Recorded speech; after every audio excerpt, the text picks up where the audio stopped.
And good morning, everyone, and welcome to our seminar, online fitness seminar, which is going to be today about bulking and cutting, talking about do you need to bulk up and cut down, and is it possible to do what some people call and refer to as the Holy Grail of fitness, which is to lose body fat and gain muscle at the same time. I'm Kevin Richardson. I'd like to introduce one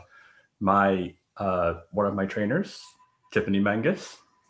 Hi, good morning, everyone. And Tiffany will be here to answer any questions that you have. And just a little bit about how we do the seminars in general. I'm very much about the idea of things being interactive, that any questions that you have are important. And instead of it just being Kevin, joining on for all this time, talking and talking and talking, I really want to hear what you have to say. I want to hear the questions that you have about this topic. So I'm going to start off with a presentation about the topic itself. If at any point in time you have a question, you can put the question in the chat box and Tiffany will see it. And then Tiffany will bring your questions and bring the questions to me as we go along. And at the end, we're going to open up for some Q&A. And if you have questions as I go along, you can put them in, Tiffany will get them. If you don't have any questions, then you have questions at the end, I'll be more than happy to answer the questions then as well. And Tiffany will be the one who will kind of moderate to make sure all the questions get answered. We had a lot of people sign up for this seminar. Thank you so much. I really appreciate it. And, good afternoon to those who are in other parts of the world. Good evening to those other parts of the world. And good night to some of those who are in other parts of the world. Our other partner in crime, Erica Citron. Erica Citron is not with us today because she's away, but we all know that she's with us in spirit. She's always with us no matter what. And with that, we're going to start. So I think one of the best ways to start about the myths about the need to bulk up and cut down is kind of talking about where it comes from. Definitely about where it comes from. In the bodybuilding world, long before there were, defined personal trainers, long before there were defined fitness modalities that were outside of bodybuilding, weightlifting, powerlifting, Olympic lifting, those people in the gym who dedicated their lives to try to change how their body looked, they were the ones who essentially created the majority of the practices that we do, both dietary and training these days. And not really much has changed since those early days when, gyms were ruled predominantly by bodybuilders. Today, a lot of the ideas are still there. A lot of the techniques are still there, but there is a bit of a problem in that a lot of those ideas come from tradition, not so much from a scientific practice, not so much from any type of A/B testing, not from any type of really critical thinking, not from anything besides just this is how we've done it. This is how we've always done it. This works. And this also kind of feels good and fixes the problem. So right off the bat, most people believe that it's impossible to build muscle and lose body fat at the same time. That's kind of almost a fact for most people in the fitness industry, which is interesting because if you happen to do a search on scientific journals in terms of, is it possible to build muscle and lose body fat at the same time? Last time I checked, there were at least 12 studies that were pretty well done that said categorically that absolutely you could. The question is, why don't those studies come to light? Why don't we hear about things like that? Why don't we have fitness personalities on social media talking about the fact that you don't need to bulk up and cut down for competitions or for photo shoots or to look good for summer, to look good on the beach, to look good in that swimsuit? Why don't we hear that? And I think if I talk a little bit about my story, it'll get some light as to how it became pretty much the way that we do everything these days. When I started bodybuilding in Trinidad in the West Indies, besides the magazines, there really wasn't that much connection with the outside world. Bodybuilding was really something of a tradition back there as well, but a tradition that was very different from what the Americans were doing, what the Europeans were doing. It was also set in a different environment. So in the United States, there was, this huge culture of bodybuilding in places like California, where the weather was warm and people would try to be in shape as much as they could because, of course, the weather is warm. You're walking around in a tank top and shorts all the time. So it's in your best interest to look good all the time. But there was still this idea that if you're going to be at your best, that you would cut down, you'd lose some weight, lose some body fat, and that if you wanted to put muscle on, you'd put weight on and put on some excess body fat. Now, back in the islands, that idea is a little different for different reasons. Number one, we have a very warm climate all the time. So it's very important that you kind of look good all the time as opposed to looking good sometimes. And also, we also have our own time when, at least in Trinidad, we would kind of have their own little, get ready to look their best in the form of carnival. So whether you're a bodybuilder or not, most of the population would kind of be in the gym before carnival to try to be their best because, you're on the streets, you're wearing costumes, or you're just, going to be out in the hot sun for all this time, jumping up and down. You want to look your best. You want to, put your best foot forward. So it was really a big initiative for people to get into really good shape, but they went about it generally a little bit differently. And the way that they went about it was that you had to kind of be in shape all year round because even though you wanted to look good for carnival, you still had to maintain some degree of low body fat, some degree of muscularity, because at all times, people are looking at you. It's not like you're wearing a heavy winter coat the way people are wearing heavy winter coats right now here in New York. You're kind of always wearing clothing that kind of shows your body. So it's not easy to hide. And so in the bodybuilding world, even in terms of competitions in the islands, being exceptionally defined is not really as heavily promoted as it is here in the US and in other countries. Here in bodybuilding, it's all about the person who is the most shredded, who is the most cut, who is the most ripped, who has the most veins, who has the most striations.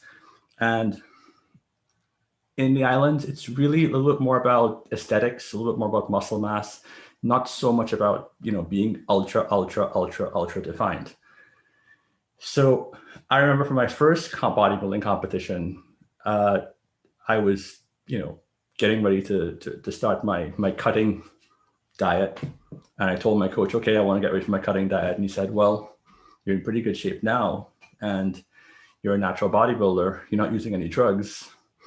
You don't need to cut. You need to keep on working for the next several months to put on as much muscle as possible. And I said to him, I said, well, in the magazines, they say there's a cutting phase and a bulking phase. So I figured I was in my bulking phase. And now it's time for my cutting phase. And he said, forget about all that magazine stuff. That's not how it works. You're always trying to put on muscle. And if you're eating properly, you'll have a lower body fat percentage with the more muscle you gain. And I remember at the time not really being 100% convinced by his idea, but it was that thing where he was the coach, he was my mentor, and I'd listen to what he said, and I did listen. And for the competition, I probably lost maybe like 3-4 pounds, if so much.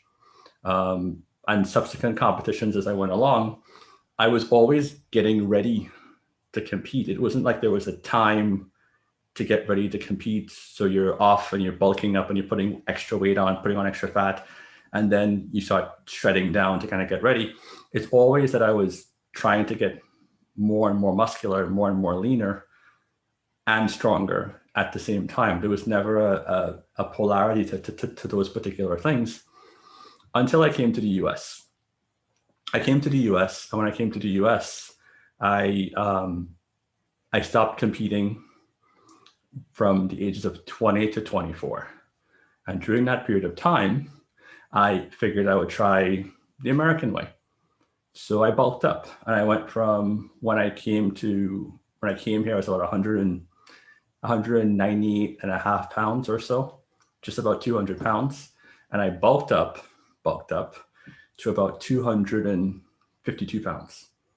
Now, the idea is that if you bulk up, you're going to be able to move more weight. You're going to be able to build more muscle. And that's the whole premise behind bulking up in the off season. And you cut down before a competition or before summertime in the warm weather to look your best.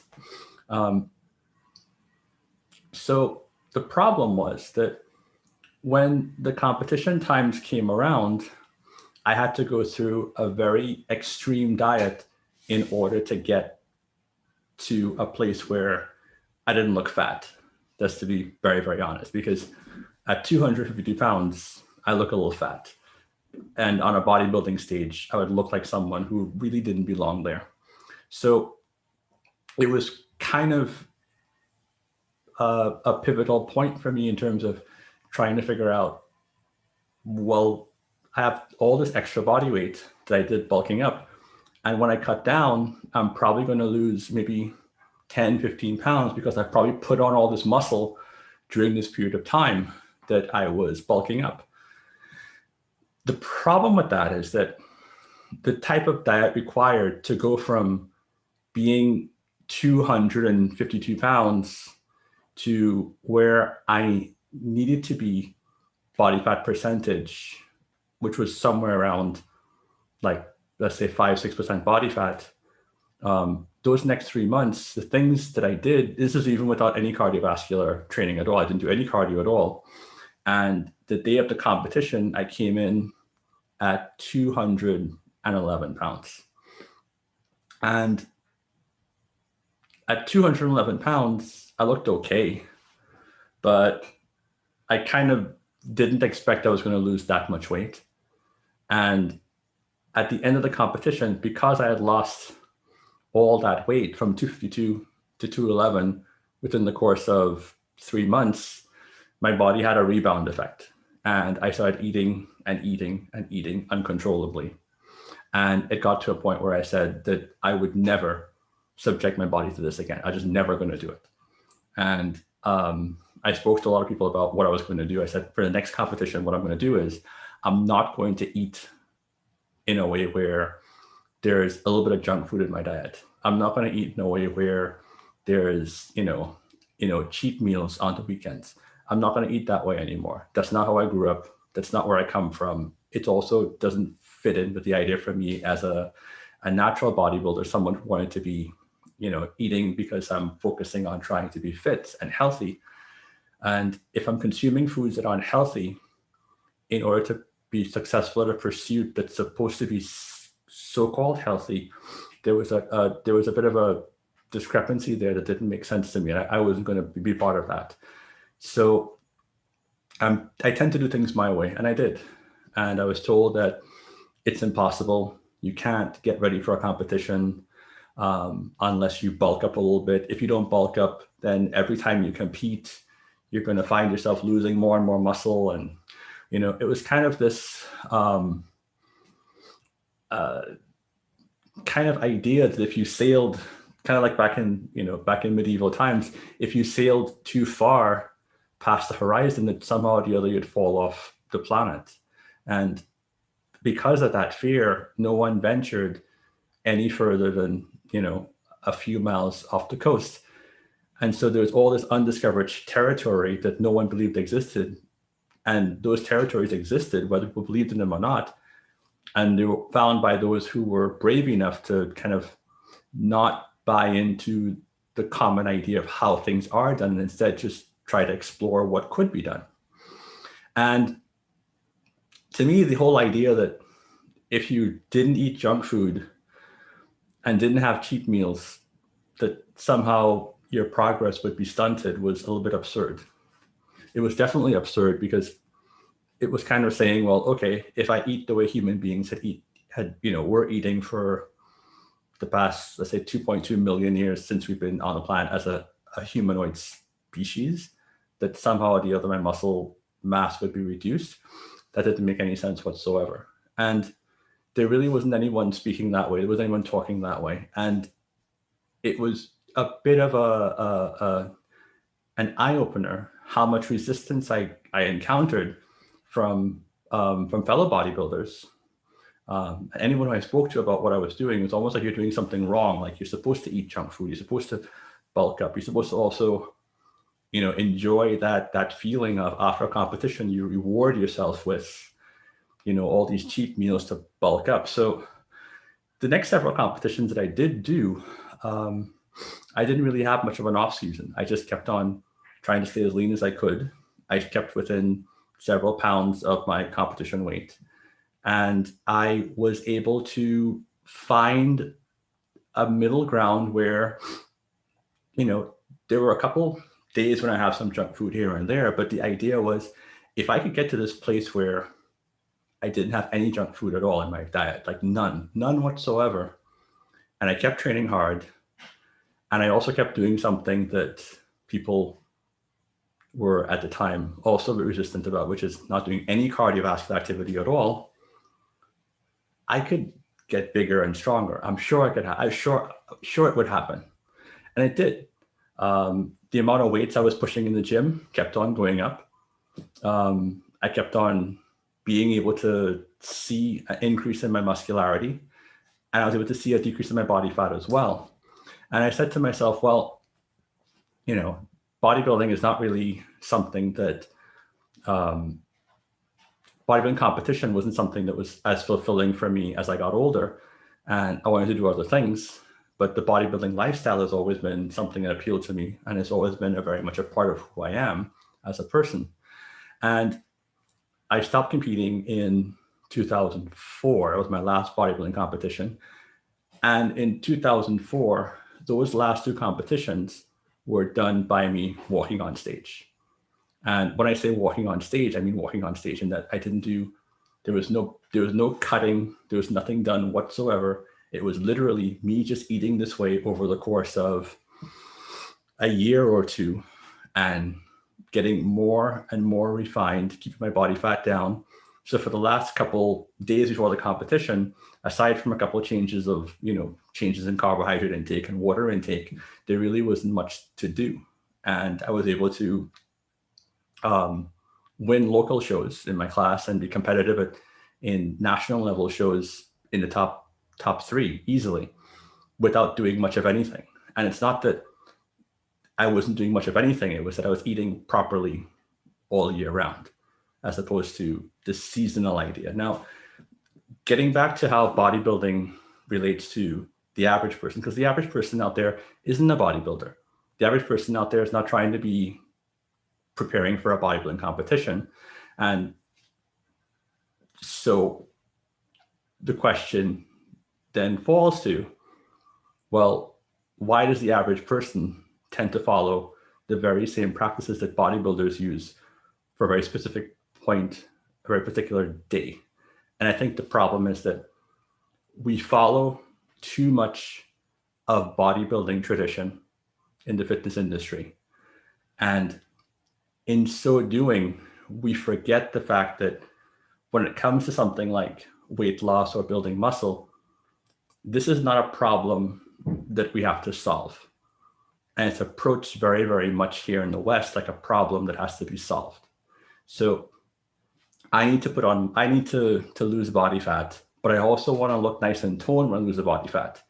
So what I'm going to do is I'm going to bulk up and I'm going to cut down. And when I cut down, I'll have all these nice muscles that I built during that period where I was getting all these excess calories and, training really hard at the gym. Because somehow I'm not able to train hard at the gym if I'm eating a moderate amount of calories, and somehow I'm not able to lose body fat if I eat consistently well. And I think that in a lot of ways, the problem is that there's a lot of resistance to the idea in both the bodybuilding, the fitness, even the clinical nutritional world. There's resistance to the idea of someone eating well all the time. And that was something that I found puzzling. And even over the years, I've trained numerous clinical dietitians. I've trained numerous nutritionists, some of them, very, very much, well renowned. And there's always this bit of a block when it comes to the idea of, well, nutrition is simple. You just eat unprocessed or minimally processed foods all the time. And it's like, no, you can't do that. You have to have a little bit of junk food here. And there's so much marketing and there's so much westernized culture, I hate to say it, that seeps into how human beings should and should not eat, that it becomes a bit of a problem. I think that when we look at how our bodies work, more or less, everything in our body, everything that our body does comes from some degree of adaptation to the environment in which we came from. So our ability to gain muscle mass, for example, to gain muscle mass, there's a predominant idea here in the West that has infected so many other parts of the world. And the more people I train around the world, the more I was able to see that it's becoming more common knowledge that you have to eat a certain number of grams of protein, every 3 hours to put muscle mass on, and that you have to be in a caloric surplus to put muscle mass on, and that muscle mass is this, almost fragile state that your body kind of gets into, and it's really hard to maintain. And the only way you can maintain it is if you stuff your face, and essentially not so much a matter of eating more good foods, but there's always that openness to eating some of the bad foods. And that's a bit of a problem, because first of all, we're human and we come from an environment that is nothing like the ones that most of us live in today. If I get hungry and need to eat something, I walk to the refrigerator, I open the refrigerator, I get something, I eat it. If I don't have anything in the refrigerator and have to go look for food, I have two options. I can go online and order it, or I can go to the supermarket. That's not the environment our bodies come from. Our bodies were designed, and everything about our body is designed based on survival. How do we survive in an environment where there's only food that you get if you go out there and either hunt for it or gather it? There's no in between. There's absolutely no in between. Everything about how human beings became human beings came from more or less how we survived and how we procured our food. So our bodies are completely adaptive to our environments. And in order to do the work we need to do to get our foods, we need certain tools. And the tools that our body uses, the primary tool our body uses to get those activities done is muscle mass. So if you came from an environment where you needed short bursts of really high intense movement, running, sprinting, and struggling in order to get your food, your body would respond by putting on muscle mass to enable you to do so. No one years ago was taking in 30 grams of protein every 3 hours in order to put muscle mass on. And if you do even if you look at people in hunter-gatherer cultures who have caloric intakes that sometimes aren't that high, you'll see that there's a degree of muscularity, a degree of muscle development. That muscle development doesn't come from caloric surplus. That muscle development comes from survival. There was, it was a huge kind of eye-opening experience coming to the United States and realizing that there really was this idea that the only way you could build muscle mass is if you had all these calories, all this protein. Growing up in Trinidad, as a teenager, I didn't have access to anywhere near the recommended amount of protein that people are taking in right now here in the US. And that's kind of kind of predominant. Like you have to eat all this food. You have to really bulk up to put muscle mass on. I never had any of it. I maybe had 120 grams of protein per day. That's about it. And as far as caloric surplus is concerned, there were, and I'll be very honest, there were days when I was probably eating less calories than my activity level required. I was doing martial arts. I was, doing very, very, very, very, very extensive martial arts training while doing very, very, very, very intense bodybuilding training. And if you were to do the math, how much I weighed, how much activity I was doing, you would see that there were some days based on my intake of food that I was probably barely getting enough calories to make everything meet. And sometimes it's probably getting a little bit less than I needed. And I did feel it. It is something you feel. It's not something that you're not aware of. But I still grew. I started training at 125 pounds when I was 14 years old. And when I left the US at 20 years old, I was at 198 and a half pounds cut. So that increase in muscle mass happened very differently from the way a lot of people's increase in muscle mass happen. It happened naturally. It didn't come from anabolic steroids. Absolutely not. That was something very early in my career I was not going to do. I didn't do, haven't done, and won't ever do. It didn't come from any magic supplements, because the few times that I could afford, protein shakes was when I came here to New York on vacation, and I'd buy a tub of protein powder and take it back to Trinidad and, ration it out and try and make it last as long as possible. So supplements really weren't something that we had access to. It was just food. And the food you had wasn't the traditional, typical bodybuilding food, but somehow it was able to help us put on muscle mass while maintaining pretty low body fat levels. One of the things that I remember growing up in Trinidad was the fact that almost everybody in the gym had, pretty much visible abs all year round. That was not something that was ever, no one really bulked up. It wasn't really part of the culture.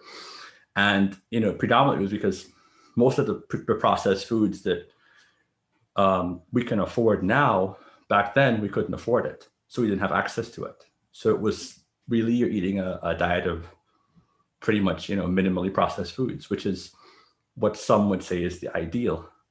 And I think that coming to the US again and working with people who were competing and bodybuilding in other third world countries. I have a lot of friends in West Africa and Kenya who I was in contact with early on in my career when I came to the US. And later on, when I started, being a little bit more commercially successful with my DVD and everything else, people would reach out to me and say, well, here I am, I'm eating one meal a day and I'm not able to bulk up. I don't have that ability. What can I do to be successful as a bodybuilder? And the answer is always the same. It's like, well, if you don't have the food, you keep the training high, keep your training intensity high, do what you can, and I'm sure you'll see results. And they did. There are a number of really impressive men and women who were able to do so much with so little. And I think that it's important that we acknowledge the fact that, you don't really need excess amount of calories. People in third world countries, people hunter-gatherers, sometimes they have an excess and sometimes you don't. And with that, I think it sounds like Tiffany has a comment or a question. So let's hear what Tiffany has to say. Yeah, we have a question from Emma. I know the answer personally. I'll also ask you for her. She asked if you ever drink alcohol.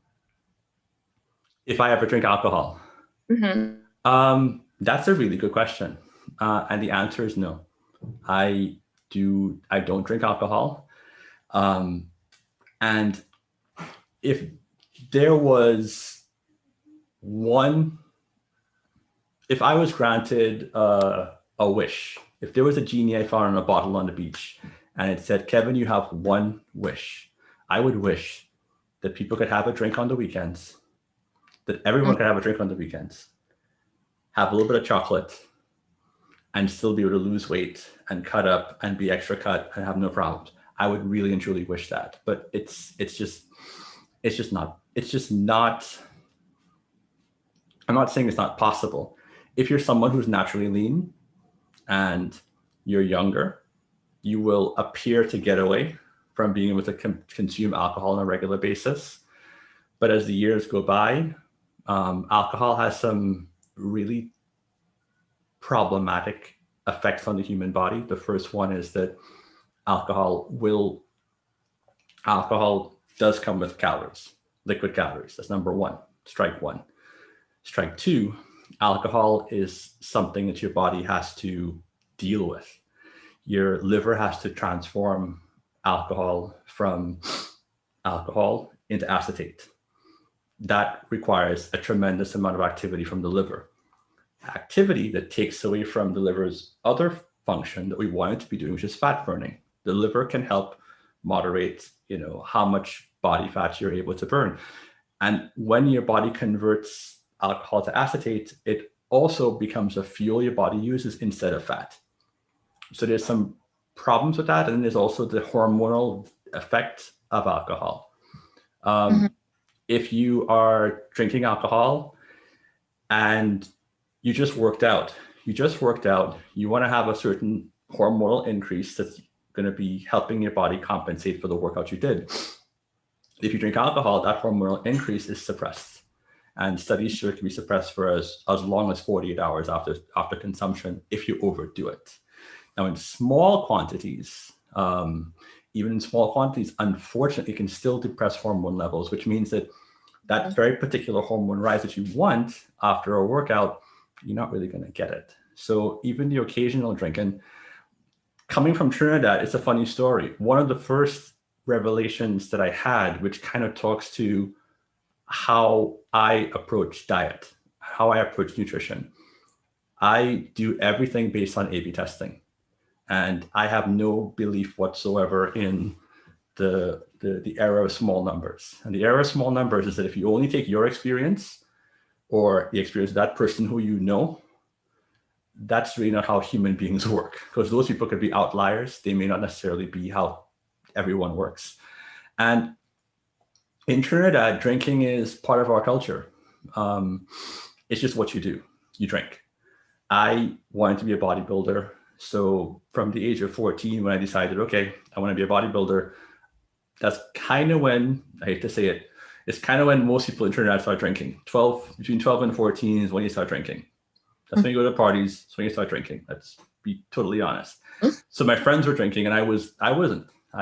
It wasn't for me. I had made up my mind what I was going to do. But when I became a personal trainer and I started working with my clients' diets, I had a few people who had much less progress than other people. Let's just say other people. We won't say that they were drinking or not because I didn't know it. And back then I was a bit of I was a little overzealous in how much I recorded. I would record the workouts they did. I'd record from them what they ate on a regular basis. This is long before food tracking was in there. I had stacks and stacks of notebooks with all these notes, all these clients and what they did, what they didn't do. And one day I said to myself, how come it is that some of these clients do better and some of these clients don't do as well? Like, what is that mitigating factor?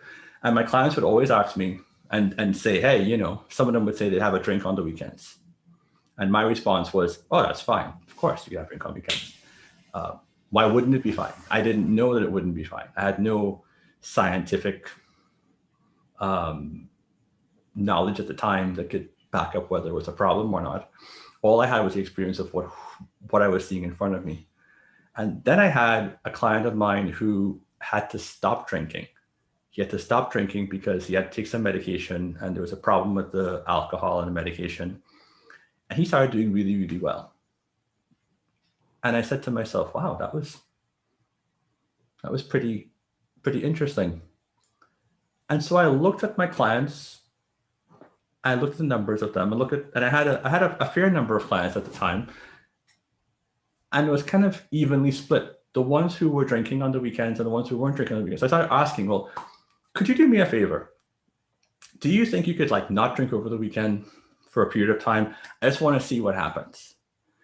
And some of them said, absolutely not. I'm not going to do my weekend drink. That's something I look forward to.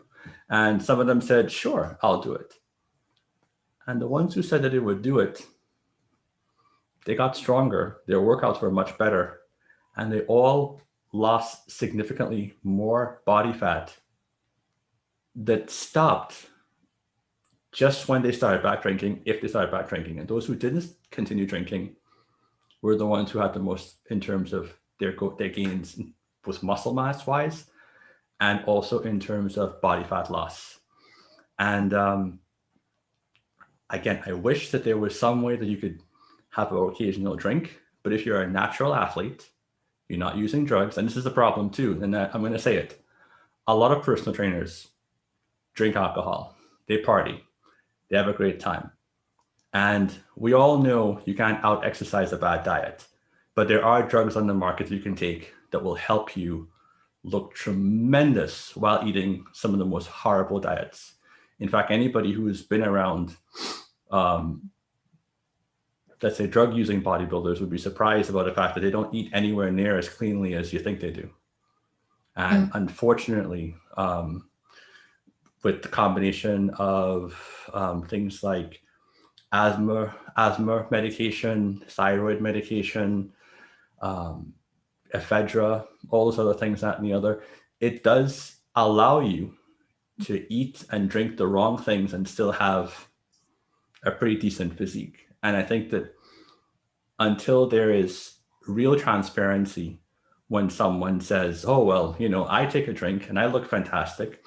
Well, number one, the person might be young and they're on their way to putting on more body fat. And again, I'm 46 years old, and I'm sorry to say that almost 95% of everyone who you see on social media right now in their 20s, early 30s, who look fantastic, by their late 40s, they're not going to look anything like that, if they even still training, because it's all about trying to look good for the camera, for the shot, for the contest, for the beach.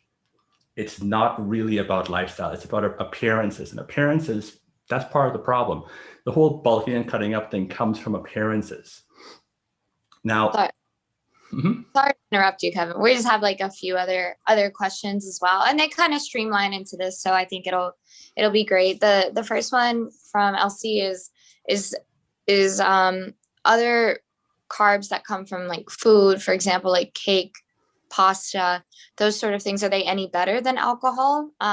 Because they specifically have put that in a forbidden zone for them. Is it any better, or is it any worse comparatively? Do you have any thoughts on that? Here's the thing. When we start talking about better, there's something I call healthy relativity. And health relativity is this idea of, well, I can't eat perfectly because no one's perfect, of course. So I'm going to eat as well as I can, which implies some idea of some compromise in there. Now, the problem is, if you're eating carbs from something like pasta or cake, you're getting carbohydrates that are low in fiber. And our bodies are simply not designed to take in carbohydrates without the presence of fiber. It's just not. Those are processed foods. Once we eat processed foods, there are going to be some problems that can occur if you eat too much of it.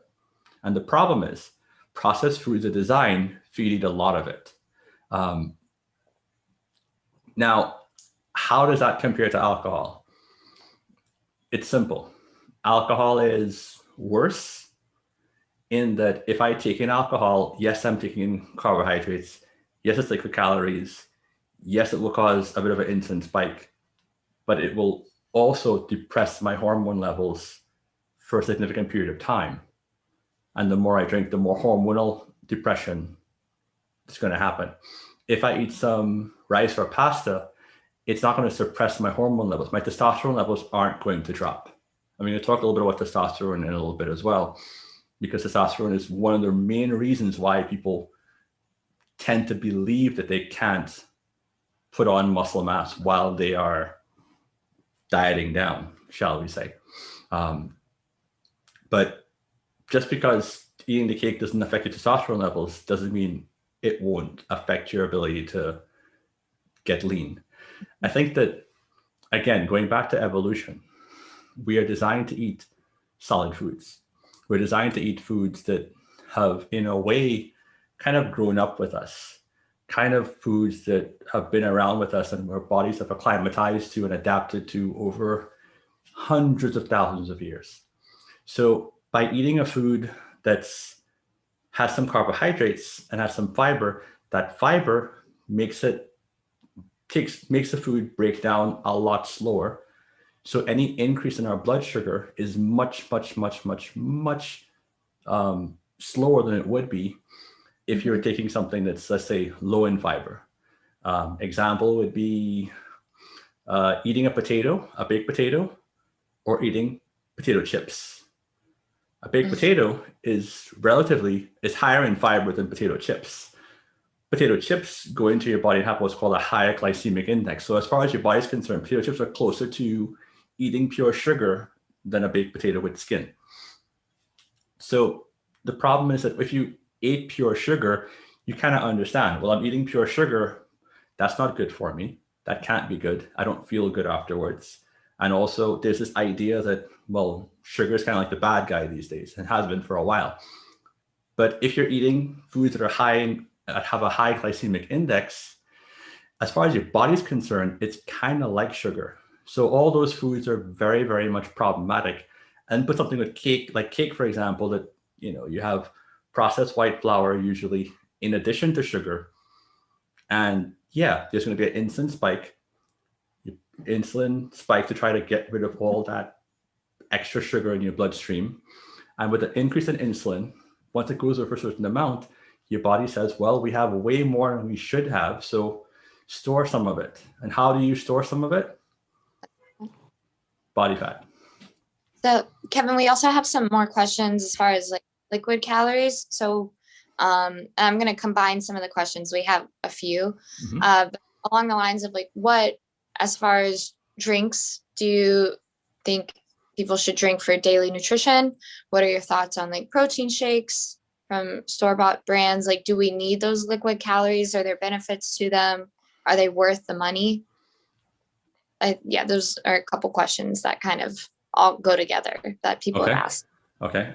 There is one drink that will help everyone. There's one drink. It's called water. That's it. I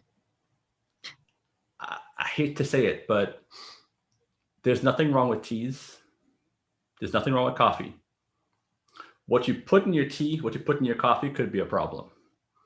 If you're putting sugar in your tea, you're putting milk in your tea, you're increasing the amount of calories you're getting at one time, it could be problematic. But the teas themselves, coffee by itself, not any other, and a lot of very much local drinks without the added stuff tends to be okay. Protein shakes. A protein shake is a milkshake with great press. That's all it is. You could talk about it being whey. You could talk about it being having a high bioavailability ratio. You could say all that nonsense.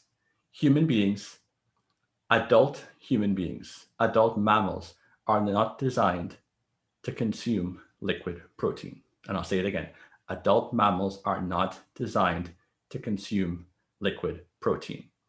And it's a very simple way to think about if protein shakes are good for you and should they be part of your diet. Very, very simple. If they were so good as they claim, and if you had the inside scoop on some of the major supplement makers over the years, you would understand that you probably should never trust any of these people in terms of what their claims are. Now, if you take in liquid protein, your body's not going to utilize it the way it would utilize, let's say, solid food. And I'll give you a really simple breakdown of how it works. if I eat a chicken breast is a solid protein. And when I eat it, my body has to break down the chicken breast into individual amino acids. Those individual amino acids then go into my bloodstream and body can use them to help build my muscles up. If I'm taking a protein shake, it's kind of already pre-digested. The amino acids are kind of already there. And the thing about protein is that protein has what's called a thermic effect, in that the bonds that hold amino acids together are pretty complex, and our body requires energy to break them apart so they can be used by our bloodstream, in our bloodstream. That energy use helps increase your metabolic rate. That's the natural way our body works with protein. If you're taking in liquid protein, you're not going to have the same thermic effect. It's not the same. Your body's not going to use it the same way. It's too much also coming at the same time. Now, with carbohydrates, we have the idea that, okay, it's okay to have an orange, but it's not okay as far as how your body's going to react to having, let's say, 10 oranges in 5 seconds. Now, drinking a 8-ounce glass of orange juice is kind of the equivalent of eating 10 oranges at the same time. Your body can't deal with that. You're going to get instant spike because your blood sugar is going to go up, again, off the charts, because your body's going to say, wait a minute, why am I getting 10 oranges all at the same time? Why is that happening? Because in nature, that doesn't happen. Our body doesn't know that orange juice exists. Our body isn't designed for orange juice. Our body is designed for oranges. And most people can kind of wrap their head around that. But for some reason, with protein, it seems to be different. Our body, as infants, is designed for liquid protein. But every mammal that's not domesticated and essentially forced to have a diet different from what they would have in nature, from adulthood, start eating solid foods, because you want that thermic effect. You want that to happen. That's a natural way of things. Protein shakes are perhaps the most socially accepted processed food that you have, today. And as far as do you need it? Absolutely not. I've done really, really well over the years without them. And again, the law of small numbers. Well, Kevin's experience, isn't enough to say it should be a law. But I've also trained a pretty good number of competitive bodybuilders, natural bodybuilders, no protein shakes and no cardio. And they were able to get into fantastic shape and maintain it. They were able to put on ridiculous amounts of muscle mass. And anyone who switches from protein shakes to solid foods will see a difference in, number one, you'll see a difference in your performance, difference in how you feel, and you'll probably not go back to protein shakes.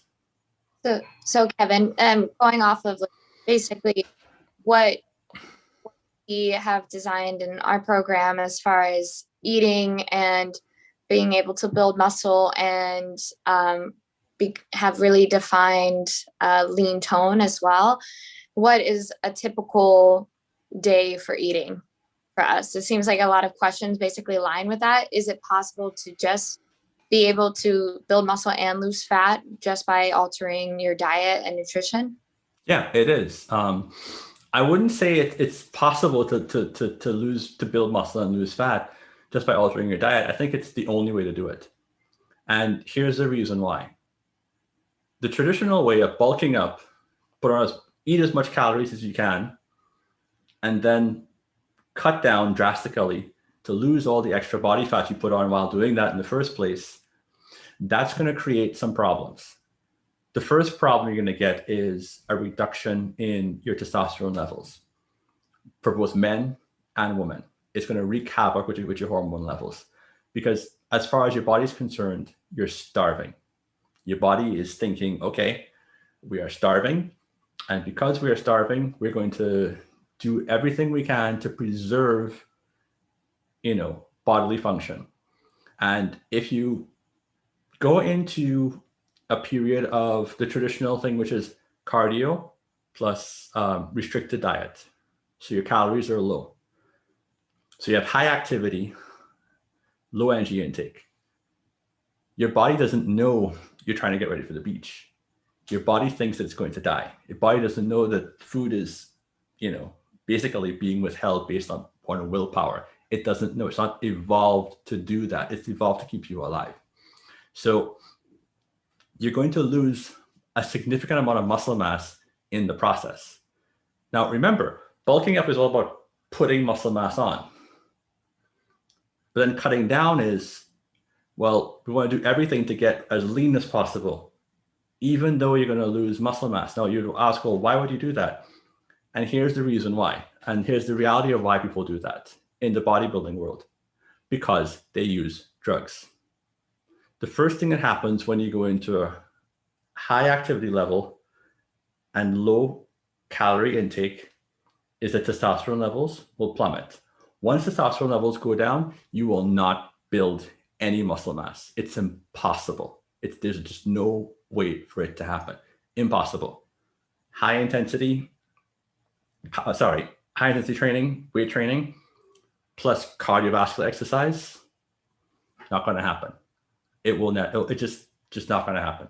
It's too much. Your body is trying to survive. Your body is thinking, well, we have to do all this activity to keep ourselves alive because maybe that's how we find food, but we don't need all this bicep, because muscle is the most metabolically active tissue on your body.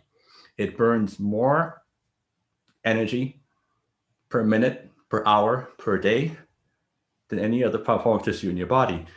So if your body's not using it, you're going to lose it. Studies of natural bodybuilders getting ready for bodybuilding competitions show that they have testosterone levels that literally put them in the bracket of someone who has a disorder, testosterone deficiency disorder, like literally, like it goes that low. The same for Olympic athletes getting ready for many of the track and field events. They're not really the healthiest of individuals. And when you do that combination of cardiovascular activity plus a restricted diet, you're going to have a bit of a problem. You're going to have a huge problem in terms of how your hormones are going to go. Now, if you're female, it's also going to affect you in terms of men have testosterone drops, women have weird thyroid swings. It can actually have, and it's actually seen that a lot of females who do the bulk up and cut down, the more they do it over time, they start experiencing thyroid issues. In fact, thyroid issues is something that's become, unfortunately, kind of a commonplace thing these days, especially among women who compete in physique and physique bikini and fitness type competitions. Unfortunately, and it's not supposed to be something that you get used to. It's not something that just happens. It's because you're abusing yourself. Now, when someone uses anabolic steroids create an environment where your body has a surplus of anabolic hormones, and you're able to kind of keep it high while you're cutting down. So what bodybuilders do is they bulk up.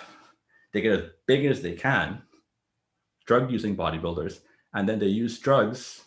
They keep using drugs when they're cutting down so that when they cut down, they maintain as much muscle mass as possible. We non-drug users see that and go, oh, that's what they're doing. They look fantastic. They're in the cover of the magazines. I'm going to do that too. Except they're not upfront with what they're really doing and why it works for them and why it's not really going to work for you. And what they're not also upfront about, because even the people who use drugs and don't use drugs have the same problem, is the rebound effect. If you bulk up and you get used to eating really, really bad foods, and you restrict yourself for a couple of months and you cut down, you look fantastic. At some point, your body's going to say, my need to survive is higher than your need to stay looking lean. And it's going to activate a cascade of hormones that are going to make you overeat and are going to make your willpower go completely out the window. You're going to start seeing your body weight popping up, and you'll start seeing yourself eating food uncontrollably. And in the end, you will end up weighing more than you started off most of the times. That's what the traditional bulk up, cutting down ultimately leads to, but no one talks about because we're all focused on solving the problem. The problem is I'm overweight now, I want to look good. So what I'm going to do, I'm going to cut down. No, you're overweight now because you're eating the wrong foods. Start training properly, eat the right foods. In time, it's not going to happen quickly. In time, you will get there, but it will happen in a nice, slow, natural progression. It's going to take you months, perhaps years, some people even decades to get to a point where you're really low body fat levels, if that's where you're supposed to be. What matters is being healthy. It's not about having a six-pack. Six-packs don't mean that you're healthy or it's where your body's supposed to be, based on your history, based on genetics, based on, a wide variety of things. But for the most part, if we took every single person on the planet who's overweight right now and put them on a diet of only unprocessed or minimally processed foods, it's really hard to overeat it. Most of them would have six packs. They wouldn't be of normal weight, normal BMI. That's what I'm saying. They'd have six packs. And you can look at any indigenous population, a six pack is as common as a cell phone is over here. That's just how it is. So it's really about eating unprocessed foods. And so what does that look like? Your breakfast should be something high in carbs, high in protein. Your lunch should be something high in protein, moderate on carbs if you're not going to be active that day. High in carbs, you're going to be active that day. Dinner should always be something high in protein, not too high in carbs. And you change your carb protein ratios based on your activity level. So on days when you're going to be more active, your carbs go up. On days when you're not that active, your carbs go down. But the whole no carbs all the time, that's something else that actually helps you lose muscle tissue. So the whole keto thing, if you go in ketosis, you're losing muscle mass. There's no way around it. It's impossible. And again, if you're using certain drugs, you can eat no carbs and maintain a ridiculous amount of muscle mass and look fantastic.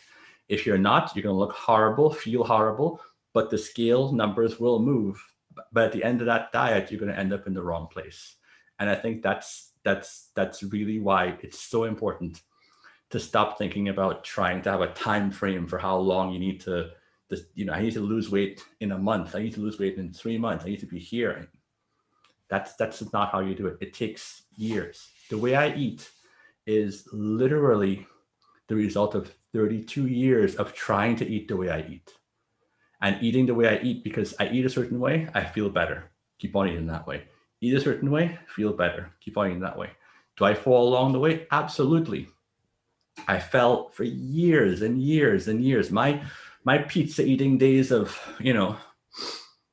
a pizza a night, my pound cake days, my donut days, been there, done that. But at some point, if you focus yourself on a plan that's not based on bulking up and making excuses for eating badly, but instead focusing on teaching yourself how to eat properly all the time, you can get to a really good place.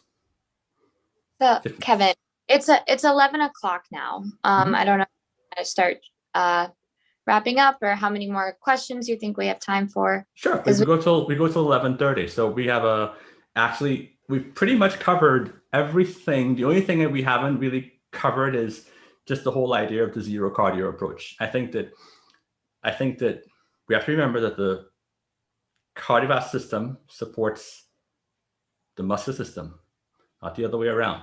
If you're training intensely enough, you're getting a good cardiovascular workout.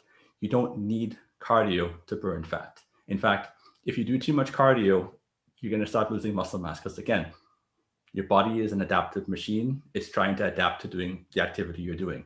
A sprinter is adapted to fast, high intensity type exercise, and they have the body that most people are trying to look for, which is muscular, low body fat. Someone who runs around the park every single day tends to be a little fatty. Let's be honest. They have more body fat than a sprinter because their body needs body fat to do the activity they're doing.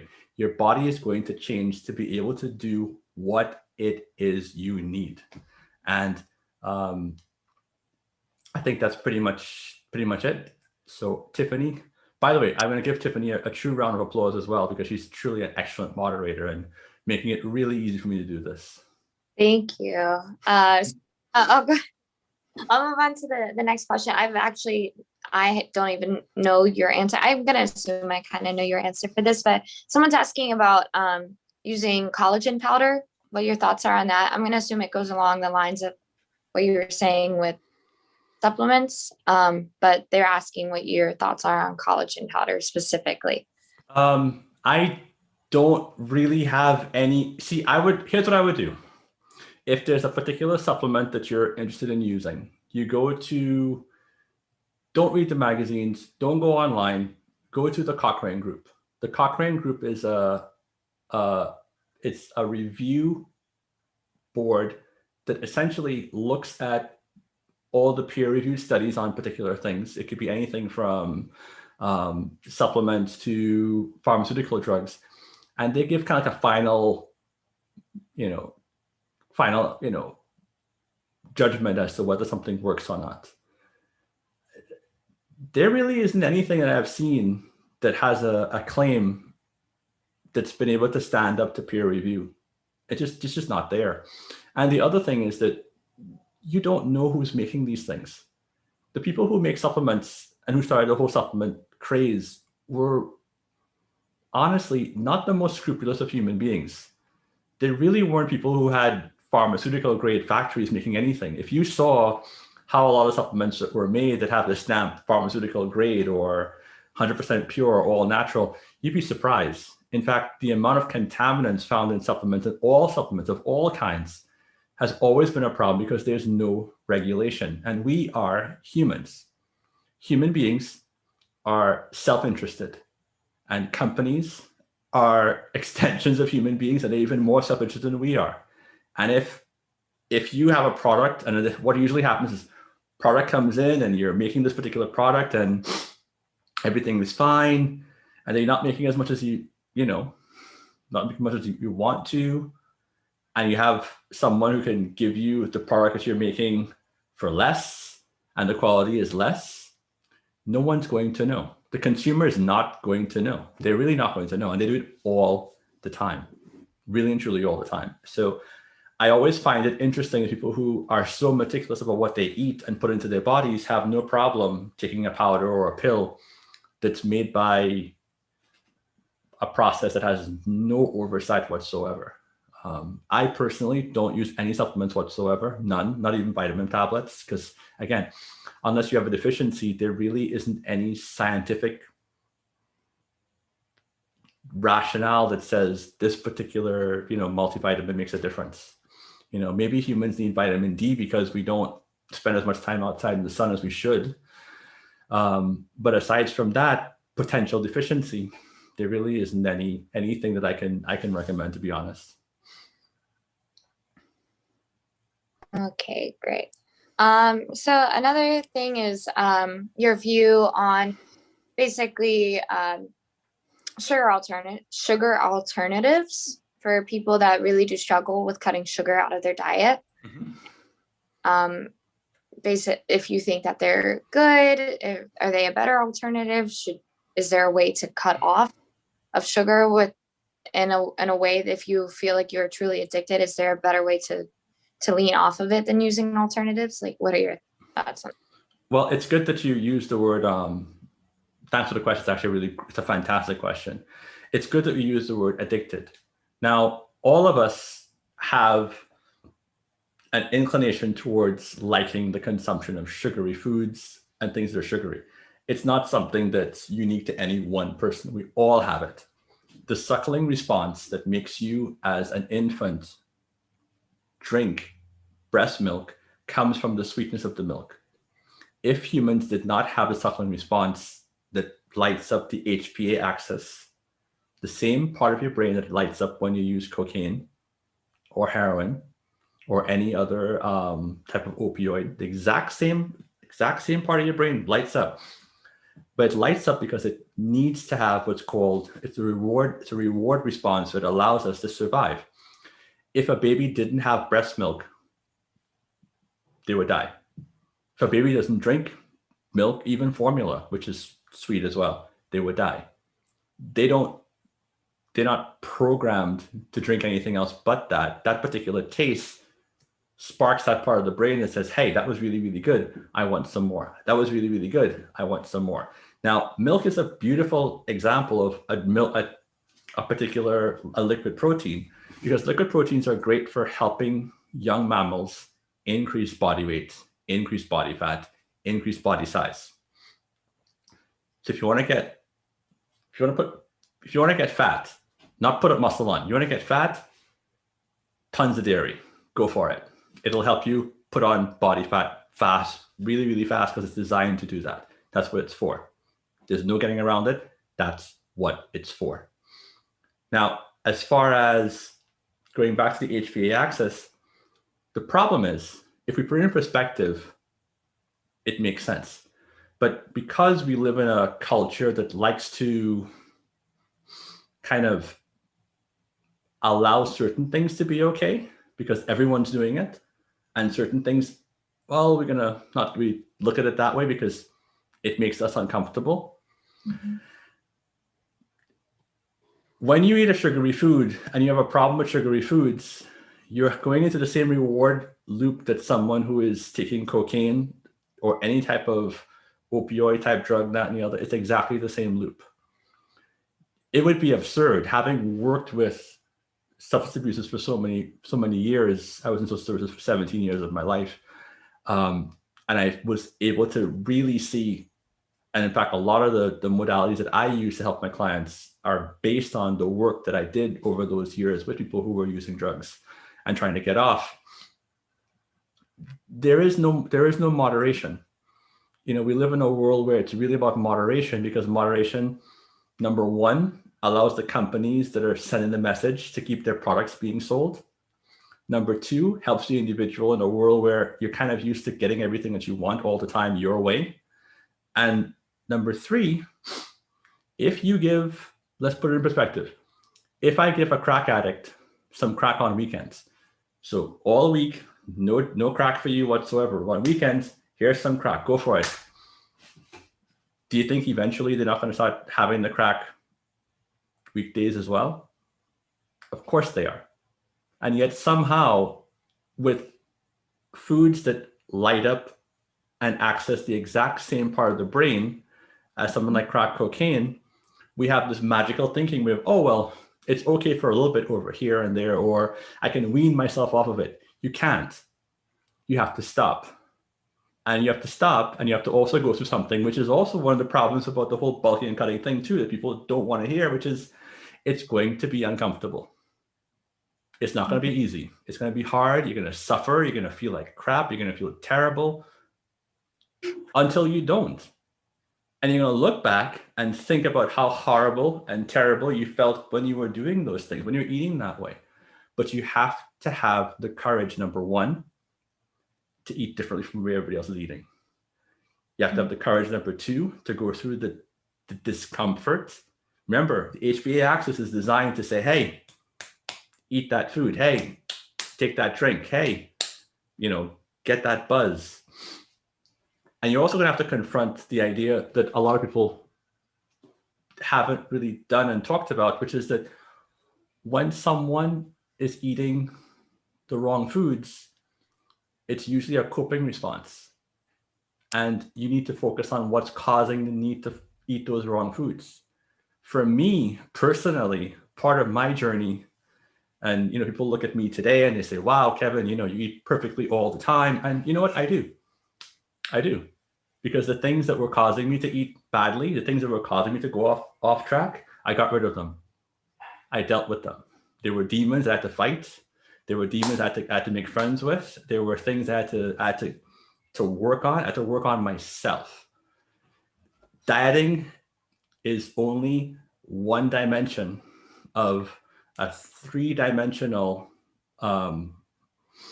construction.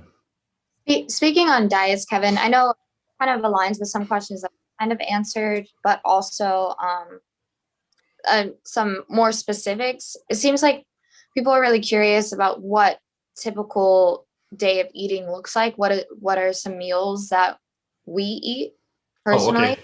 Oh, okay. So that they can see like exactly how we implement what we're talking about, like how you were saying high carbs, high protein morning. Okay. So what specific? Sure. Meal? I can give some examples. First off, I never talk about what I eat. Anybody who follows me on Instagram, anybody who has been reading my blogs for for years, they always that question of, well, what does Kevin eat? And the answer is, I eat something that somebody who is 205 pounds at about 6% body fat, natural bodybuilder, who trains really, really high intensity 3 days a week, nonstop. I eat the way someone with that particular body should eat. So if you've been doing that for as long as I have, if you have the same build that I have, if you have the same background that I have, then that's exactly how you should eat. Now, I don't know anybody who has exactly that same background, so it's not really relevant. And I think that's the problem too. We look too often to people on social media, and people on social media also too like the idea and like the attention, and they like the idea that, well, the way I'm eating is the way everyone should eat. If I gave someone my diet, even though I don't eat any processed foods whatsoever, I take in well over 3,000 calories a day, about 3,500 calories a day. And I'm able to maintain a ridiculously low body fat level because I train really, really, really, really, really hard. And because I have a lot of muscle mass on my body. Are counting calories at all important? No, they're not important at all. Because here's the thing. If you took, and they've done this, they took some of the top on their mark clinical dietitians and said, all right, we want you to count exactly what you're eating for the day. And they did. And their error of margin was always under what they were actually eating. It's very hard to count exactly your calories. And counting calories also puts you in that place of what I call unnatural eating. If you're eating natural foods that are not processed, you are not going to be at risk of overeating. I never heard anyone overeat eating chicken breasts. I never heard anyone overeating eating lentils. I never heard anyone overeating eating something like oat bran or oatmeal. It doesn't happen. It just doesn't. Your body has a natural way of regulating. And I think that's the thing. We have to learn to have faith in ourselves. We let all these companies, all these marketing things tell us that you need this, you need that, you need to regulate this, you need to regulate that. And there's not that idea of, well, if you're eating the right things, you'll self-regulate. You will. You really and truly will. But to answer the question a little bit about what a daily day of eating is, breakfast is usually going to be something like oat bran or oatmeal. I recommend that for most people. Oat bran has more fiber. I like the idea of egg whites in the morning, not because egg yolks are bad, just because in the morning you need a high protein intake, and you don't need that much fats early in the morning. You need your fats to be later in the day. So I'd like people to have more fatty foods later on in the day.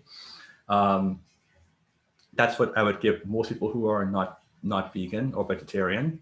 Lunch would probably be a protein source, chicken, fish, with vegetables on days that they're not active, and with something like sweet potatoes, plantains, or any really high fiber carbohydrate.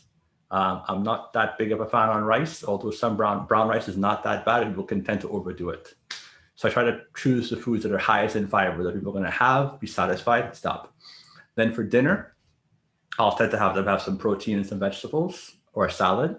And I may have them also include some nuts somewhere in there, not in the other. And the last meal, I have them cook with some olive oil or some form of, healthy oils as well, because I want a little more fats, because later in the day, that's when you kind of get picky. And the more fats you have in your later meals, the less likely you are to eat the wrong foods when that time of the day comes along and you start feeling like you have to eat anything. And I think someone asked something about cheat days, and I think I answered to some degree the question about cheat days. But as far as cheat days are concerned, cheat days are also days when you're teaching your body to keep on wanting the foods that you shouldn't be eating. If you're going to go down a path of healthy eating and get to a place where you can have a lean, trim physique at all times, you're going to have to learn to forget the foods that you shouldn't be eating. Not do away with them, but forget about them, in terms of they should no longer be part of your conscious mind. And if every Saturday I'm going to have pizza, it's going to be really hard for me to stop eating pizza, period. And I'm going to have pizza not just on Saturday. I'll have pizza once in a while on Tuesday, and maybe I have some on Friday. And then the pizza is going to be a flood of calories that you're not used to having because you're eating relatively moderate. And your body's going to get used to having a flood of calories. You say, I want more of that. I want more. And it's a whole cycle that puts you going down the rabbit hole. Now, the problem is that people aren't brave enough to try it. I'm going to really say, in the fitness industry, in bodybuilding, for example, no one wants to do that. No one wants to say, hey, I'm going to eat properly for the next year and see what happens. It's too hard. They want to look great for the pictures, great for the contests. It's not something people want to do. And I get it. I get the fact that it's hard. And I get the fact that it can come across as, I've been doing this way for such a long period of time. It's such a part of the zeitgeist. It's such a part of the monoculture. But the problem is that at the end of the day, just because doctors were absolutely convinced that they didn't have to wash their hands when they were delivering babies, didn't change the number of infections that women got. And anyone who knows a little bit about medical history would be surprised, who would understand how much resistance it took for something as simple as washing your hands before delivering a baby. Simple, real simple. Literally hundreds of thousands of lives, maybe even millions of lives lost, both babies and mothers, because doctors were not washing their hands. And when someone said, hey, you should wash your hands because we have this, body of evidence that shows that if you wash your hands, infections plummet. This is long before we had established germ theory the way we do today. It was the beginning of, establishment of germ theory. There was a lot of resistance. Doctors didn't want to do that because that's the way they were used to doing it. And the fitness industry, the diet industry, same thing. We're used to bulking up, eating all the foods we want to eat, having our cheat meals. And then also the idea of kind of catering to your audience. If you see me, I've actually had someone say, hey, one very important thing that I do with my social media audience is that I show them me eating some junk food so to make them connect with me better. I don't want my audience to connect with me better. I want my audience to be healthy. Mm-hmm. I don't think that you should ever manipulate people who are struggling to try to find their way in terms of how to eat properly and realize their goals in order just to get a couple more people on Instagram. It's absurd, and it's part of the problem. It's people don't want to say the hard things because they're afraid they'll lose followers. And the reality is that it's not about followers. And people, you can follow me. You can go on Instagram at Naturally Intense. I'm there. You'll have some really great motivational stuff over there. But ultimately, what I want to be able to follow you. I want to be able to tell you something that 5 years from now, you look back and say, this really helped me and I look fantastic. I want more people to look and have the same positive feeling that I have as someone who is 46 years old and was able to literally realize the dreams that I had without using drugs and without doing anything extreme. It's really a great place to be. And it's kind of lonely. And I want more of you to be there. And here's the funny thing. I have nothing to sell you. I don't have any supplement to tell you to take. I have no gain, no profit. I do personal training, but my personal training is not something that I'm selling at this point. That's not what I'm doing the seminar for. This seminar is based on the idea of to whom much is given, much is expected. I have been so fortunate to have trained so many people, to be able to have gathered so much information about how to help people sustainably lose weight, get into great shape, compete in bodybuilding competitions, look great for the beach, look great for photo shoots, look great for movie roles. And not that many people can say that they've been doing personal training for 30 years. It's 30 years now I've been doing it. And not that many can say they've trained thousands of people. Not hundreds, thousands, literally thousands. Yeah. Working with organizations that, Tiffany, Erica, and I have alone. I mean, even Tiffany and Erica, my colleagues, they've worked with a lot of people. We've worked with a lot of people because, we work with organizations. And it's a lot of information. You start seeing the patterns. You start being able to see what really works and what really doesn't. And what really works is just so simple. But speaking of, first off, I love that, Kevin, because it really does speak to like the integrity that Naturally Intense has, which is why I love being a trainer here. But speaking on sustainability, we get this question all the time, and I'm going to ask it exactly how, I'm so sorry, I got to look up the name. Needy asked that they've listened to fasting talks about not restricting the calorie, but to space out the intervals for intermittent fasting so that it's not leaving your body into starvation. Mm-hmm. And also what thoughts on fasted workouts are. Like if you should eat before workouts, if it's not good to eat and not good to work out without eating anything.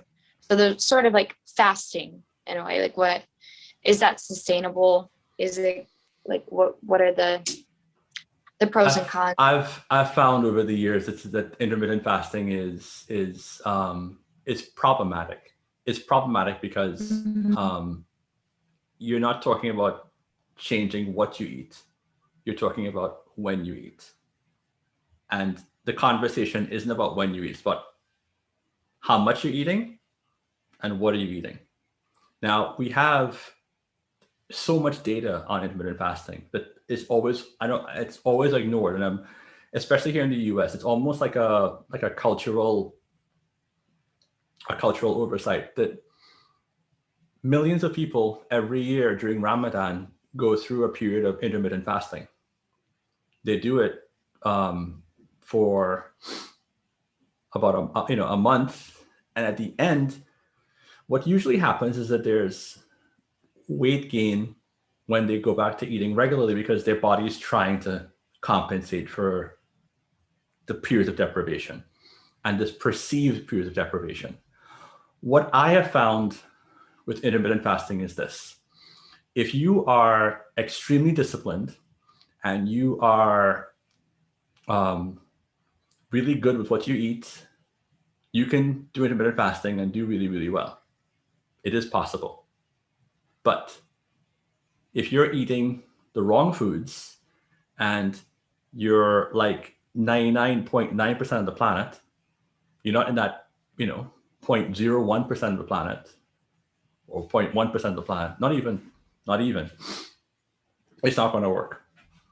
I have never seen anybody who's been doing intermittent fasting sustain it for 10 years, 15 years, 20 years. And that's the level that I use. I've seen so much come and go, and honestly, I'm tired of it. I'm really tired of people being sold this way of eating and this keto and intermittent fasting and grapefruit diet, and someone's always trying to sell you something, and someone's always trying to tell you how to eat as opposed to teaching you how to eat. It's not about telling you how to eat. I'm not here to tell anyone how to eat. I'm here to teach you how to eat. There's a saying that, if you give a man a fish, he has food for a day. Teach him to fish. He eats for the rest of his life and can feed his family.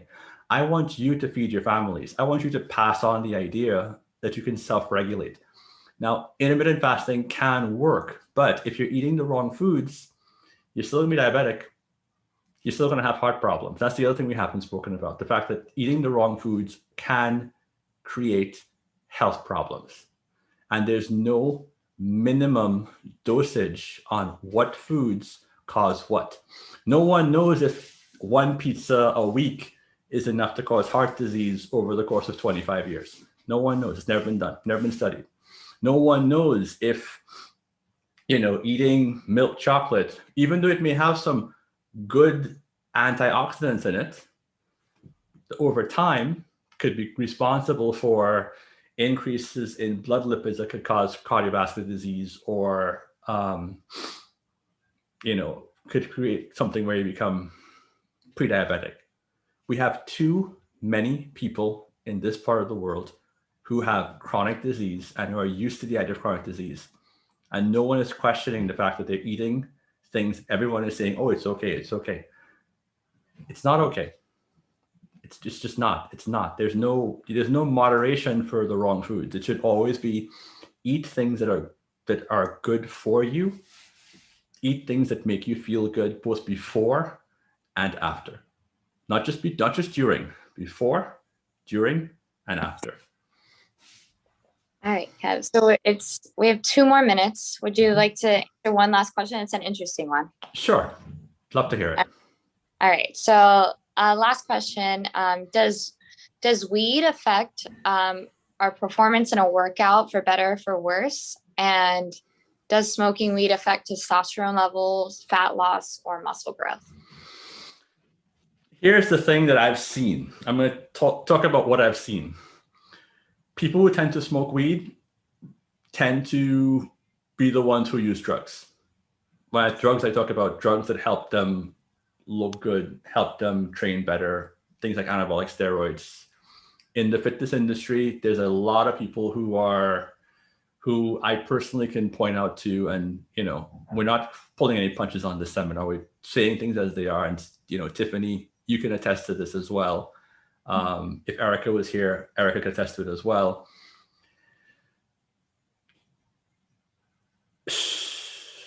Performance-wise, yes, of course it's going to affect your performance. There's no way you can do a high-intensity workout if you're smoking weed. It's just not possible. It's completely impossible. I've trained so many people who've come in over the years, and they took something the day before sometimes, and they go through their workouts and they throw up when they're on the floor, and they don't understand why they feel so badly. And we know, and we tell our clients, listen, we know, I can tell you did something yesterday. Your performance today compared to your performance before is horrible. It's terrible. What are you doing? And we're always right. It's not something that happens where we're right some of the times. We're always right. We can always tell. If someone drinks alcohol the day before, we can tell. If someone smokes weed the day before, even sometimes 2 days before, we can tell. Their performance drops tremendously. And intensity is very important. If you want your muscles to grow, you have to hit them with a certain degree of intensity. If you can't generate that intensity, it's not going to happen.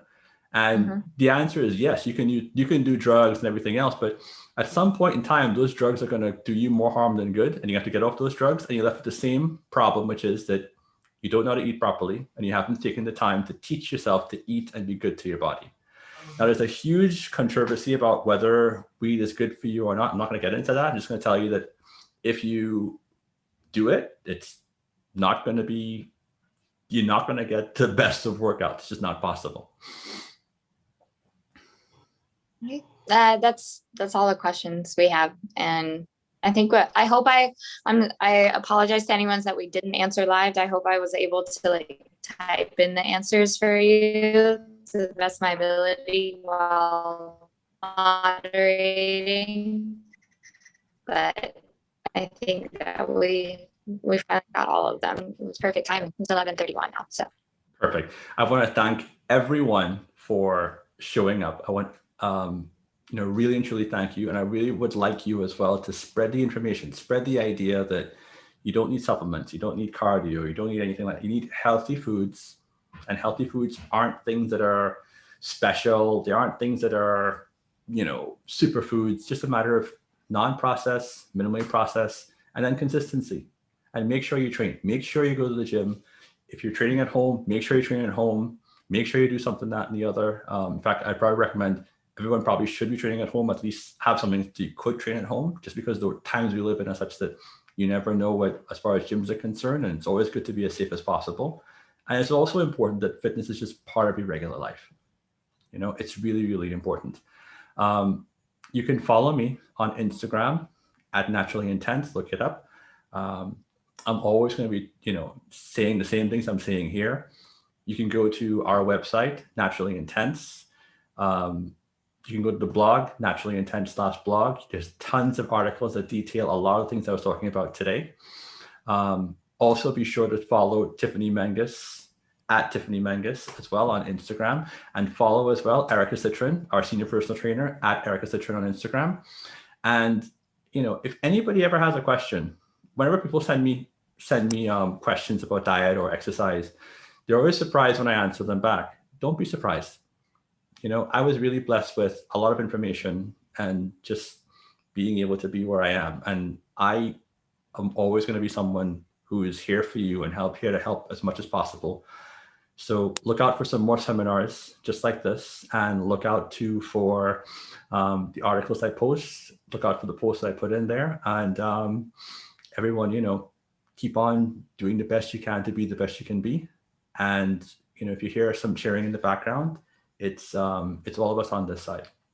Okay, Excelsior. And I am Kevin Richardson. This is Tiffany Mangus, and together we are, along with Erica Citron, Naturally Intense Personal Training. And I'd like to thank all of you for coming, and have a wonderful rest of your day. Bye. Thank you, guys. Bye.